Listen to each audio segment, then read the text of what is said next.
E sobre o cenário político e também o que se espera pelo resultado do segundo turno no nível nacional, a gente recebe aqui no Jornal da Manhã, essa edição especial, o deputado federal Sanderson do PL do Rio Grande do Sul. Tudo bem, deputado? Bem-vindo mais uma vez. Como vai? Bom dia. Bom dia.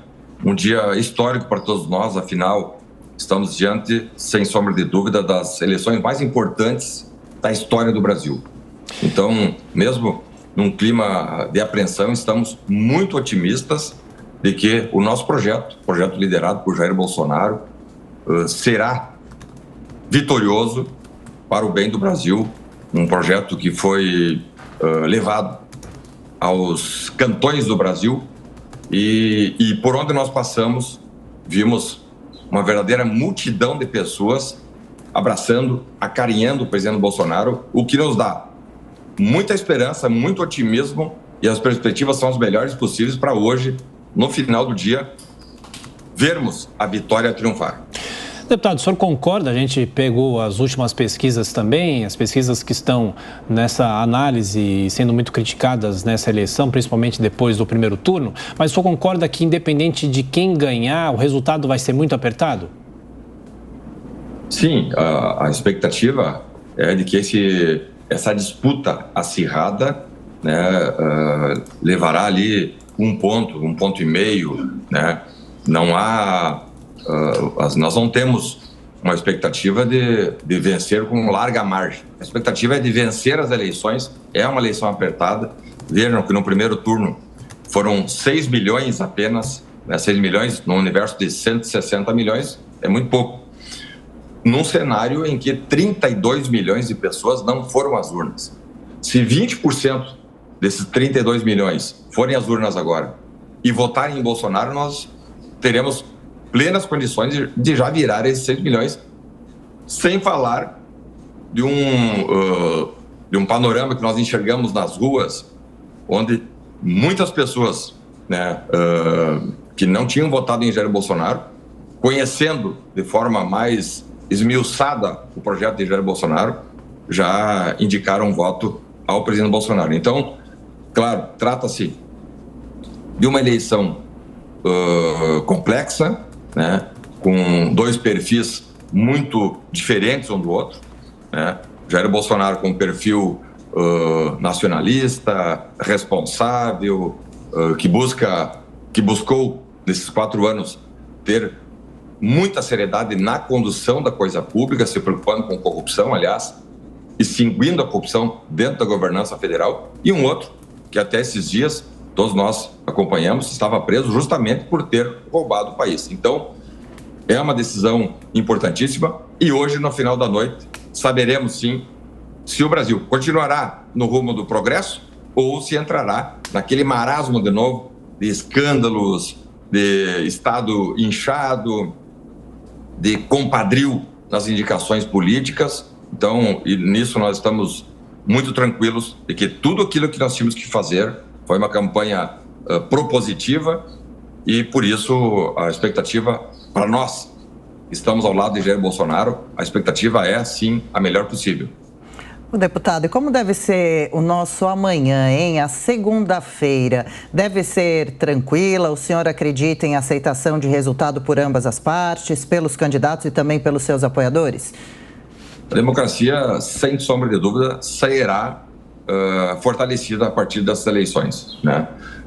Foi uma eleição, um período eleitoral, se vocês observarem, limpo, sem violência, e o resultado das eleições de hoje, com a vitória de Jair Bolsonaro, certamente cimentará essa relação entre dois lados, né?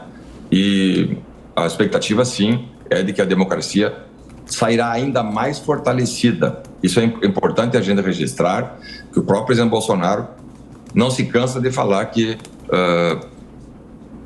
o resultado das eleições, né, hoje, na apuração, estaremos atentos, mas certamente amanhã, virando essa página, tocando o Brasil para frente, temos um parlamento muito próximo do perfil e dos ideais de Jair Bolsonaro, a Câmara, que já era à direita, ficou mais à direita ainda, o Senado mais à direita, com senadores, mais de uma dúzia de senadores eleitos a partir dessa parceria com Jair Bolsonaro. Então, o cenário para 2023, para a próxima legislatura e para o próximo mandato presidencial, é o melhor cenário possível. Agora, se por um acaso, vamos fazer aqui um exercício hipotético, que Lula vença as eleições. Aí o cenário muda, porque a Câmara, estando do outro lado, Câmara à direita, tendo um governo à esquerda, certamente Lula terá muita dificuldade de levar adiante seus projetos, e não tenho a menor dúvida em dizer que Câmara e Senado, né, terão papéis ainda mais importantes, seja na fiscalização, seja no controle, seja no cumprimento dos papéis constitucionais que cabem tanto à Câmara como ao Senado Federal. Bom, estamos a 11 minutos da abertura das urnas e a gente continua aqui com o deputado federal Sanderson, do PL do Rio Grande do Sul. Deputado, um instante só, a gente já volta a conversar. Obrigado. Bom, de volta com o deputado Sanderson, gentilmente nos atendendo nesta manhã, nessa cobertura especial aqui da Jovem Pan. Deputado, falando sobre a disputa pelos estados, são 12 estados com o segundo turno e 9 desses estados estão reproduzindo a polarização nacional entre bolsonaristas e petistas. Aí no estado do senhor, o que o senhor espera? Que leitura é possível fazer da eleição nos estados?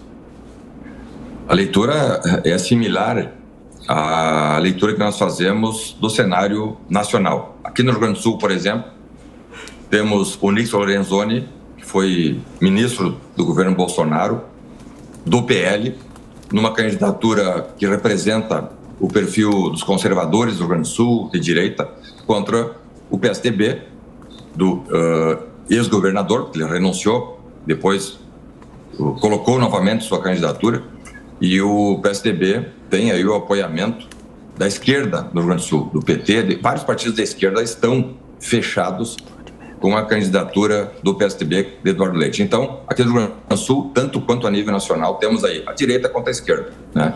E esperamos, o projeto de Onyx Lorenzoni foi muito bem apresentado e esperamos, sim, aqui no Rio Grande do Sul, vencer as eleições. O Rio Grande do Sul tem uma tradição de nunca ter reeleito um governador de estado, né? E há muitos anos nós não tínhamos a possibilidade de ter um governador de um partido de direita, de um partido conservador. O último foi há 40 anos, sempre governos do PT, do PDT, do PSDB, do MDB, e agora surgiu a chance com o Onyx Lorenzoni de termos um candidato com linhas, com ideais próprios da direita, fazendo um governo com a maior responsabilidade possível, com seriedade, respeitando a todos, mas tendo sempre em mente a noção de que o Estado precisa dar resultados. O Rio Grande do Sul tem um inchamento estatal que acaba atrapalhando a realização de serviços públicos, sejam eles de saúde pública, de segurança pública, de educação, e nisso vimos o Onyx Lorenzoni bem mais preparado para exercer o Palácio Piratini. E otimistas de que o Onyx Lorenzoni deva, sim, tanto quanto o Jair Bolsonaro, vencer as eleições, e hoje, já no início da noite, os números aparecerão. A gente está recebendo aqui no Jornal da Manhã o deputado federal Sanderson. Deputado, obrigada por aguardar. A ansiedade é grande hoje para muitos brasileiros, né? Estamos acompanhando minuto a minuto desse dia decisivo. Gostaria que o senhor trouxesse para a gente uma impressão do senhor com relação aos trabalhos do TSE neste ano. O senhor achou satisfatório? O tribunal conseguiu garantir a confiabilidade das urnas, a segurança dos eleitores, o combate às fake news? O ideal num processo que tenha algum árbitro é que o árbitro não apareça, né? Trazendo para o campo futebolístico, por exemplo.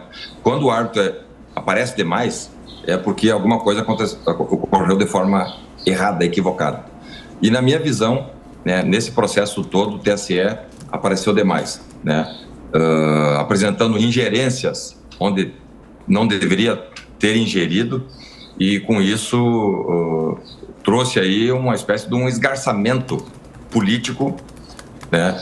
Muitos descontentes com decisões do TSE, né? Me parece, isso é visão minha, que talvez tenha acontecido um direcionamento, uma parcialidade, inclusive, em algumas situações, porque 2 casos similares tiveram decisões diferentes, né? Veja no caso agora das inserções das propagandas políticas eleitorais. Quando a coordenação do PL suscitou uma situação e nós esperávamos que essa situação fosse dirimida, fosse apurada, investigada, né? E a partir, sim, da investigação, né, de uma investigação feita pela própria Polícia Federal, por exemplo, tomar-se-ia uma decisão. Mas não aconteceu, simplesmente o presidente do TSE disse, não vou fazer a investigação. E aí chama mais atenção ainda para o árbitro. Num processo, quando o árbitro aparece mais do que os concorrentes, isso não é bom, né? E hoje, esse processo todo será objeto da homologação, da análise dos brasileiros.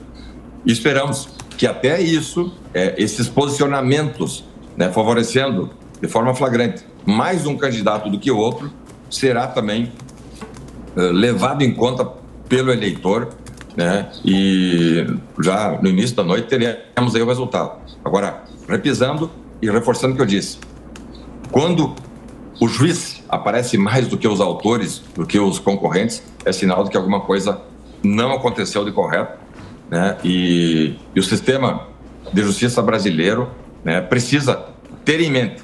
Alguns falam em ativismo judicial, né? Eu acho que realmente STF, próprio TSE, né, entrou no ativismo judicial desde o ano passado já, ou melhor, desde o ano retrasado. E esse ativismo acaba prejudicando, acirrando ânimos, o poder que poderia atuar, né, no arrefecimento do clima acaba acirrando os ânimos e isso, na minha visão, não contribui em nada, sobretudo para ter uma democracia serena, equilibrada e tranquila. Ok, deputado federal Sanderson continua conosco. Em instantes a gente tem a sequência da entrevista, inclusive com a participação dos nossos comentaristas nesse momento em que as urnas já foram abertas. Até já, deputado.